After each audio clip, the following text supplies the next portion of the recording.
Is being a prepper a sin?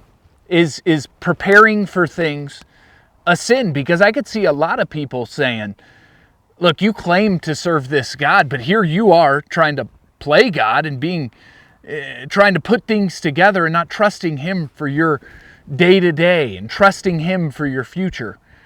And I can understand that, but let me tell you why I disagree with that, as well as I got 5 things that for every household, regardless if you're out here in the middle of nowhere or you're in a city, are going to be beneficial not only in some sort of emergency situation, but in your day-to-day. You see, I had a friend come up to me and said, look, I feel like I should get some things together. I'm just kind of scared and fearful about what could happen in the world, or if there's natural disaster. And I said, well, I don't think you should get anything. And they looked at me kind of weird. And I said, look, you got to deal with what you said. You said, I'm scared. I'm fearful. And if you're coming at trying to prep, if you will, for any sort of situation from a place of fear, that's not of the Lord. Now, if you've been unveiled to if God has shown you a way to steward those around you, that's a different thing. But you've got to be real honest with yourself and make sure that that's not coming from a place of fear or a place of anxiety, but it's coming from that true stewardship place to say, especially as men, right, who are the heads of their household, to be able to steward and provide and take care and protect their families.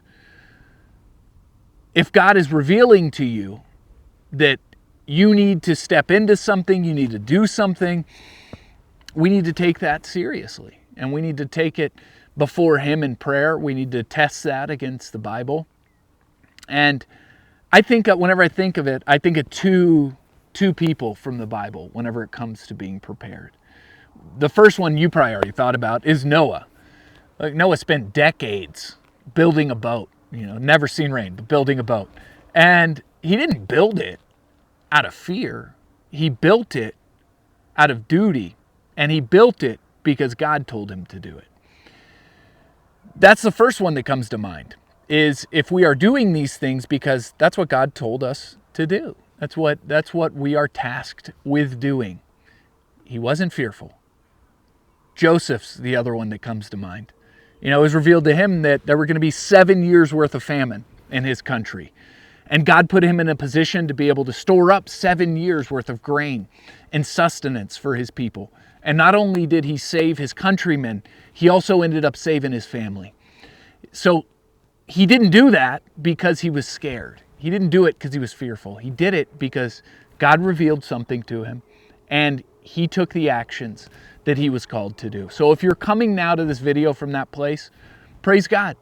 But you got to be real honest with yourself, and I got to be real honest with myself whenever we're starting to dive into this stuff. Is that where it's coming from? That God's tasked you with this? And if it is, praise God. And I thought I'd lay out a few things, because for me, whenever I first started getting unveiled to that idea, and God started being like, hey, you should probably put some stuff together so you can make sure you can take care of your family in the event of some crazy natural disaster, man-made disaster, whatever. I didn't want to get a bunch of crap. Like, I didn't want to get a bunch of stuff that would just sit in a closet and rot away, because we know we don't put our hope in these things, right? If you're getting things thinking that they're going to save you, there's not. The Bible tells us that you can store up grain where it rots in storehouses. So that's not at all what we're trying to do. What we're trying to do is to be able to take care of our families. And so I wanted to get these things that I could actually use in my day-to-day that wouldn't just rot away, because I wanted to be a good steward of the resources that God had blessed me with. And I think there's so many videos. I've seen dozens, if not hundreds of videos on here that lay out, bug out bag, or like things to have on hand. And they're, some of the things are great. And some of it's just a lot of crap. But a big majority of it, you're not really going to use all that often. You're kind of locking it away and keeping it in a closet. So I thought I'd lay out some things. If you're sitting there wondering, like, what should I have that would be useful at your house, whether you're out here in the middle of nowhere or you're in a big city somewhere, that you could use that would also be super helpful for you in the event of some sort of an emergency. So the first one is like, if one of the things you figure out whenever power goes out is it gets dark real quick when that sun goes down. And you can use your cell phone, but you're going to be burning through battery, and you really want to keep your cell phone battery as good as you can. And there's all sorts of great flashlights and lanterns, but they can get pricey. And candles are good, but they're also dangerous, especially if you got kids or pets. So for me, the thing I love is glow sticks. We used to call them, they're safety light stick is what it's, I'm still calling it a glow stick. They're great because they last forever. This one says it'll last for 12 hours. And they provide way more light than you think they would from something that's so small. So I love glow sticks, and I love them because my kids love them too. We use these all the time, probably once a month. One of my kids will be like, hey, I want a glow stick. So we got a little closet where we keep them. We'll bust them open. They'll play with it all night, and they love it. So they get used. They're there for people to enjoy whenever there's not any sort of crazy power outage, but they're also there in case we have to use them in some sort of an emergency. The next thing I'd recommend is a pair of gloves. These are mechanics gloves, and they're great. I like mechanics gloves, but I'd probably recommend a little heavier duty glove, maybe like a leather glove or a deerskin glove, something you could pick up at Home Depot or Lowe's, because whenever there is some sort of an emergency, an earthquake, or a tornado, whatever, stuff gets thrown everywhere, and you're having to move a lot of things. And one of the things I figured out up here pretty quick is that you can tear up your hands. And once your hands are torn up, it sucks. And not only do you become less of an asset for those around you, you're now at risk for infection and all sorts of other stuff. So a pair of gloves is awesome because not only are they going to come in handy in an emergency situation, in your day-to-day, in your yard, in your working on your car, you're going to use them. So there's something that's going to get used. Again, for me, the next thing is some sort of defense item. This is bear spray, and man, do we use this up here. We got so many grizzlies. But I like bear spray. I like mace because there's not much of a barrier to entry. Now, bear spray may be a different deal where you live. I don't know. I don't know everybody's regulations and whatnot, but I love bear spray because it sprays far. If you've never had this on your skin or been popped with it, it's effective. And in an emergency situation, it's a great piece of defense item. Now, you can go into more dangerous defense items if you feel called to. My only encouragement in that is make sure you get a ton of training, because I think from what I've seen, that's the most important piece when it comes to it. But having some bear spray, having mace is good, but bear spray sprays a lot further, sprays a lot wider, tends to be a lot more helpful. So that'd be my next piece that I'd recommend. After that, there's a little dinky fire extinguisher. I got a real one somewhere. Yep. I'd recommend having a fire extinguisher because, the obvious reasons. You have them around your house. The only thing I'd recommend on that is get a specific one for your kitchen that's designed for grease fires. They make those. So we keep that in the kitchen, and then put a few of these around the house because you want them around your house because you never know what's going to happen. And especially in an emergency situation when people are burning candles or there's some sort of gas issue or there's fires just popping up everywhere, you want fire extinguishers around. So that'd be the next piece that I would recommend is a fire extinguisher. I like this little one because if you don't have the room for something that big, or you don't want something that unsightly sitting around, this is just, you can shove this in a drawer somewhere, which is pretty cool. This says Blaze Defense Systems, fire suppression.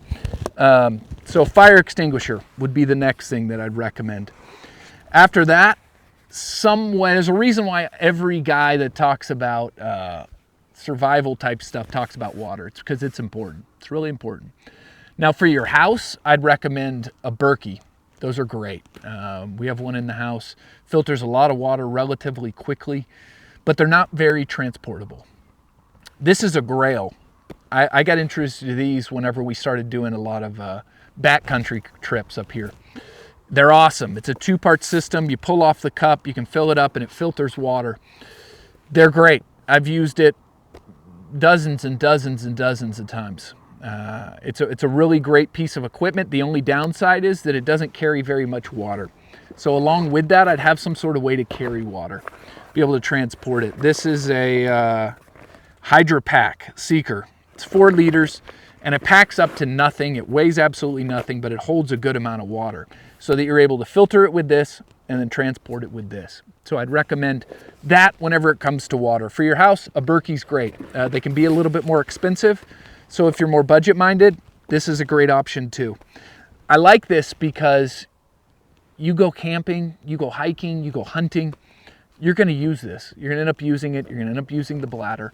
And so again, like with all these, they're multi-purpose. They're not just sitting in a closet somewhere. You're able to use this to improve your quality of life whenever you're doing the stuff that you just like doing on a normal day. Along with water is food. This is a jet boil, and these things are awesome. We get wind that kicks through here, and I've been out hunting and it was blowing, I don't know, probably 40 or 50 miles an hour, and this thing fired up like nothing. Just immediately fired up, boils water, and then you're able to put it into your freeze-dried meals. What's Peak Fuel. Peak Fuel is the one that I love. I think I don't know, whatever, they're good. I love those meals. But if you don't have some way to filter water, you could always boil it and make it safe with something like this. Again, if you go camping, hiking, hunting, a great additive piece to your kit, and something in an emergency situation that you're able to provide for your family.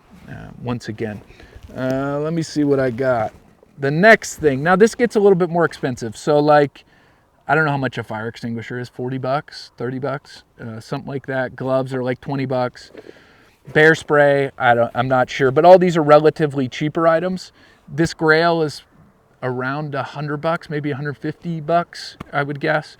Jet Boil's about the same, 150 bucks maybe. Plus you're buying the canisters of fuel, which aren't very expensive. This one's a little bit more expensive. It's a couple $100. And this one's a Jace case.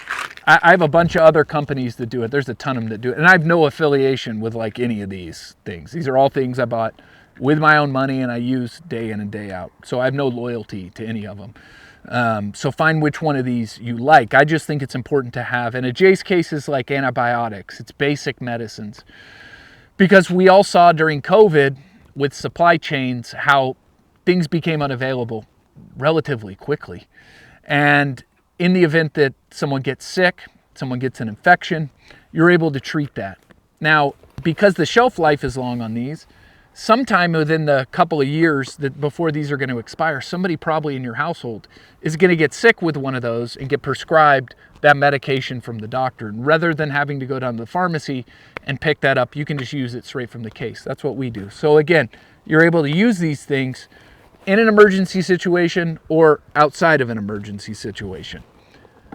The last thing I'd recommend is this is a sat phone. I know a lot of phones are starting to have the capability to be able to have satellite calls or texts, and I assume that'll get better. So these may be obsolete pretty soon. But when the grid goes down, when the power grid goes down, whenever a tornado comes through and rips out some of those things, it's a little bit before you're able to have cell service again. And the ability to communicate both to the outside world, to get information and to relay information is so important. I've taken this out in the middle of nowhere here, and to be able to call home it's pretty incredible. So again, this is a more expensive piece of kit, but to me, that ability to communicate is really wonderful and really. And again, like if that doesn't fit into your budget, don't worry. God will provide. Like with any of this, let's say like half of it, or maybe all of it, you're like, I can't really swing that right now. That's all right. God will provide in His perfect way for you. So none of this is meant to be a comprehensive list, of course, and in no way is it meant to be like, well, if you don't have these things, you're going to be in trouble. It's not true. If you got the Creator of the universe on your side, you're good.